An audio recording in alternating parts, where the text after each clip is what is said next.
Hello. Our perception of the world depends on how we dream of it.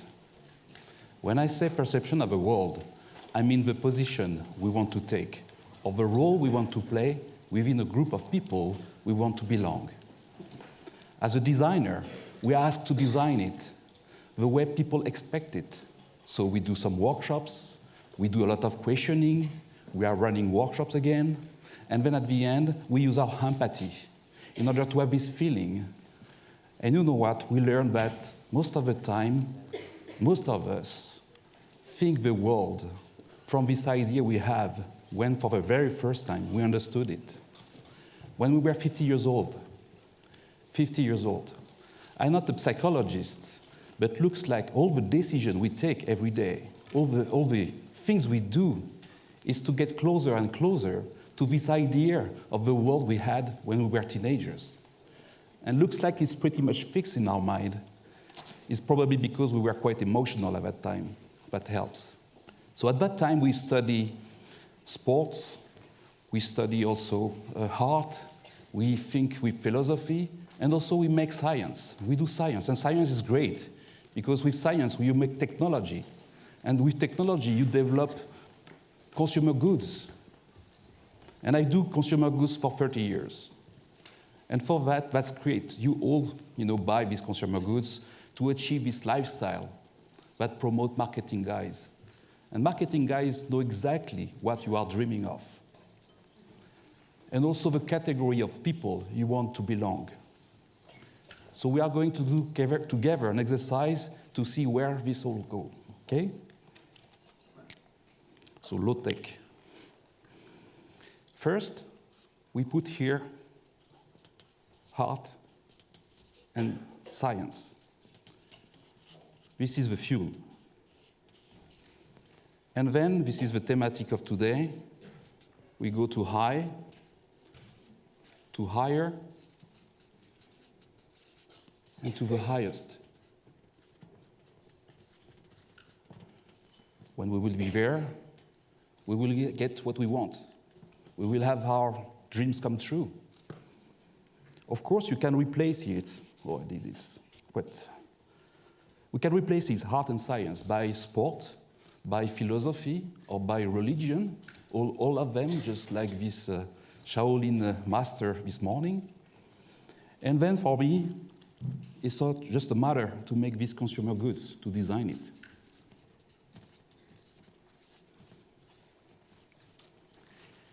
Since I come from a famous design house who used to make many cars for 9 years, we are going to do a car, right? Let's do a car then. You are still not impressed, right? And then we're going to start from the 90s here, when I start my career. In the 90s, we run high tech. And high tech, to do design, is pretty much focused on use. That means that we design experience around you. In the beginning, you as a body. I put you here. So I will make you comfortable. I will design like a pillow. Looks like a pillow. Yeah.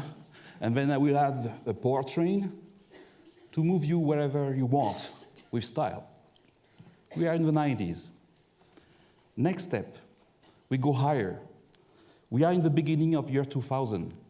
And then we start to have computing capabilities who goes better. We have also bigger hard drives. We can run softwares, but to automate tasks it's boring to do every day. And then we start to be higher performance. With this higher performance, as a designer, we become design thinker. This is not anymore about use. It's also about your need. And thanks to your need, to this car, we are going to design what we name a brain, a cognitive brain.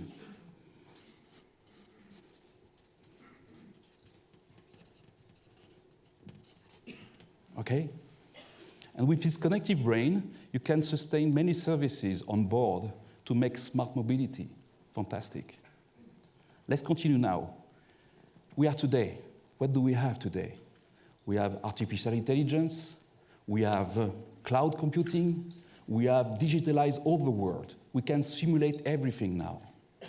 We are going to have also 5G with Internet of Things, plenty of sensors everywhere. Let's put some sensors everywhere. We are designing a sensing body. I don't know if you look at the CES this year, this is all about sensing cars. The thing with this, with sensing, just like us, we start to connect now the brain of the things to our environment, and then we can start to speak to them. They can understand us. We can run a discussion with them in a very natural way. They start to learn by themselves even. They can run by themselves, drive by themselves. They can even fly. We don't fly. So it looks like we reach the highest, autonomous. We are there. We get the point. We reach the dream from 50 years ago as a kid. Are we happy? I don't believe so. Looks like the world of today has nothing to do with the world of our childhood, right? When I was born in the 70s, we were 3.5 billion. Today we have 7 billion. We will be probably 9 billion in a few years. Looks like science, this science here, tell us dramatic climate change, pollution everywhere. And we are lacking materials to sustain this technology. So looks like our dream of the past become the nightmare of tomorrow. To let this world, this planet, to this child, the childhood of today, of 15 years old, to discover. They will not dream. They will probably hope to fix this. With us? I don't know. Because we reach the point where, as professionals, we are losing meaning on what we are doing, things like this. And by losing meaning, that we are lacking this kind of, let's say, envy or pleasure to go further. So some of us just stop. They quit their job. And they do simple things like good bread, good food. They fix a house to welcome visitors, to reconnect with people. So then I do a work, just how can I create more value now from my job and as a career perspective? So I found out that we need to balance this dynamic. We need to move this to low, lower, the lowest. How? When we do high-tech use, we will look for low energy use. When we do high performance, we will look for to make lower resources need. Oh, sorry, it looks like I write it the French way. And then the more tricky one, when we look for the highest autonomy, we will look for the lowest impact on Earth.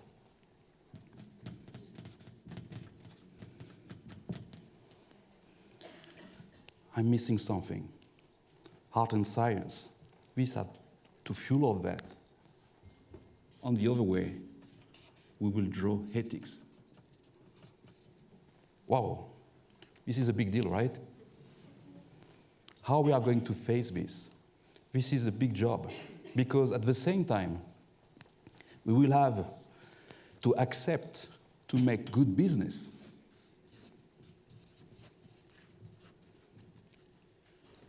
From an economical point of view. And at the same time, we will have to connect to the planet, to nature, to people, from a social point of view.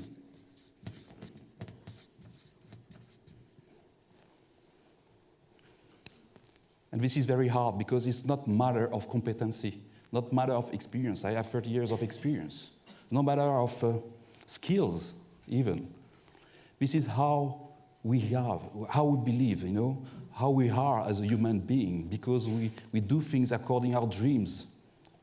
So that's why The professional of my generation, of the 70s, but also the one of the 60s, and the 80s, and the 90s even, have to accept to live these old dreams they had when they think about a world that no longer exists. We have to keep faith on science and ethics in order to make technology social. And then, probably we will allow this new generation to give, relevant reasons to believe on a better world with us. You probably know these famous designers of the 60s who say less is more to promote simplicity. Well, this is not simple, right? This is complicated. This is even complex. So I tweeted a little bit. We were looking for to accept less, to hope more. Our old generation to accept less in order to help the new generation to hope more, to make this possible altogether. This is the action I ask you today. So I'm going to give you an advice from a very great friend I have, passed away. He was at once sociologist, doctor, and a ship captain. And he used to tell me that when new commanding officers with big, and large merchant ships with full of containers, we for the first time come to land on a small port, they were quite very stressed. This is all this container we have. And he used to tell them, try enough, you will overcome. Try enough, we will overcome. Or perhaps it's my wife told me about my messy garage. But let's start with this. Thank you very much.